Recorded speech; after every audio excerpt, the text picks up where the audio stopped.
Hello, and welcome to another edition of Good Deeds. It's brought to you by justserve.org. If you're looking for ways to make a difference in people's lives and make this a better community, well, justserve.org is a wonderful place to start. You can get connected with organizations that are doing that on a daily basis and find ways that you can plug in and get involved.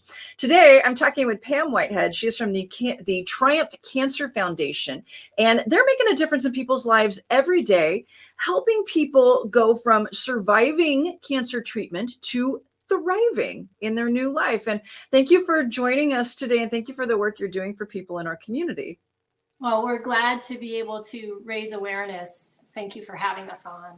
Maybe you could tell us in a nutshell about some of the programs that the Triumph Cancer Foundation offers to help folks once they've been through their cancer treatment. Sure. So our signature program is Triumph Fitness, and it is a 12-week program that is offered to adult cancer survivors in the Sacramento metro region. It's basically a small group format class that we offer in either in-person or a virtual format, and it's taught by our team of certified cancer exercise specialists. And so our team is very attuned to the needs of cancer survivors and is able to work with them, even though it's in a group setting, which is really important because it's survivors getting to exercise with fellow survivors who get it. And that's a really important equation in everything. Exercise is one of the single most important things a survivor can do to reduce their chance of recurrence. But what we've also found is that these group classes, they help build confidence back and just give our participants a better understanding of their bodies. And our goal is to make sure that they continue on a path of exercise going forward. So in addition to Triumph Fitness, we also have a couple other programs that we offer to our graduates. One of them is our Triumph Tune-Up Sessions, which occur outside in parks, and they're a large group format. And we invite back our graduates to participate on these events that happen usually on a Saturday, a couple times a year, with all of our instructors being present. And so it's really fun. It's like a mini Triumph reunion of graduates from all different years and sessions. We have a continuing program that we created.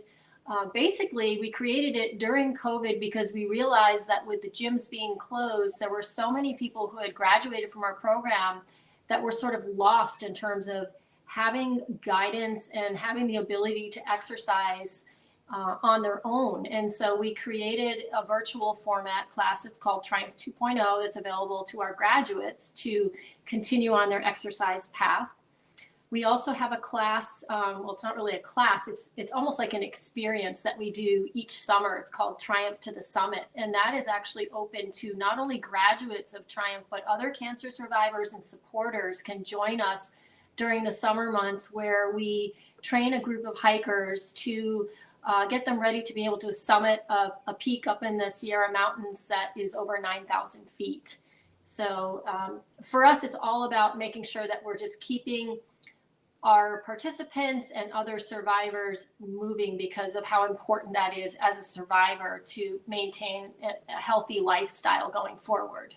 Yes. I mean, there's been a lot written about the benefits of exercise, especially for folks with a cancer diagnosis. But I mean, even just mentally, emotionally, exercise is so good for you. And that's fantastic that you're offering this outlet for folks who have survived their cancer treatments. And I'm sure for them, it's nice to have people that understand what they've been through and maybe the challenges that they're facing now. What are some of the challenges that these folks are facing now once their treatment is done and they're trying to move on to this next phase of their life? Yeah, it's interesting because I think when someone is not a survivor and they know someone that's gone through cancer, they think as soon as the treatment is done, everything goes back to normal.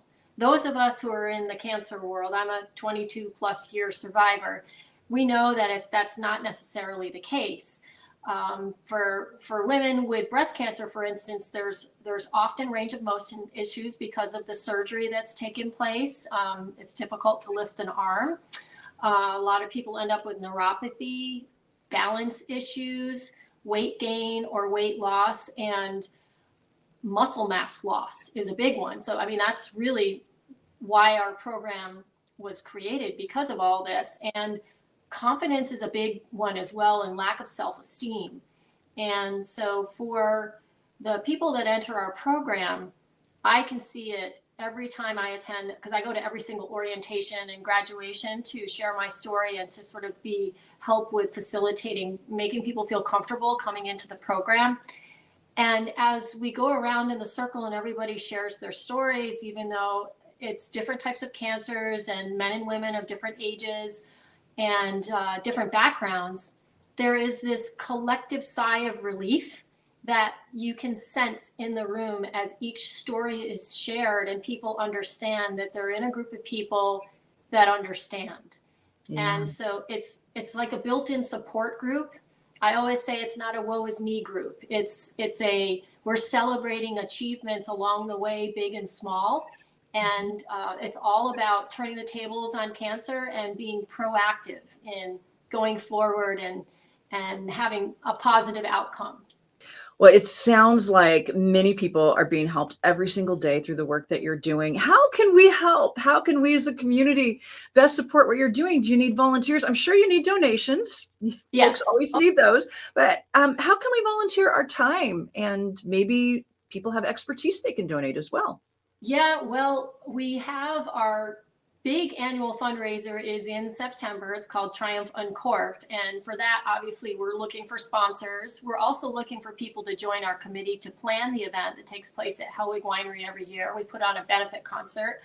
We're looking for auction items and volunteers for the event itself. We have another event that's happening in April of this year called Cancer is a Drag, for which we have tickets on sale right now. And we are actually partnering with the Rainbow Chamber of Sacramento to raise awareness for the health disparities faced by underserved communities, such as the LGBTQ plus community. And so people can support us by buying tickets and coming to that event as well. There's a whole bunch of layers of things happening at that event, which makes it very, very special and important messaging. That's an easy way to support. Go have fun. Yeah. It's going to be a very, very creative, fun evening. And all the information is on our website for that and for Triumph Uncorked.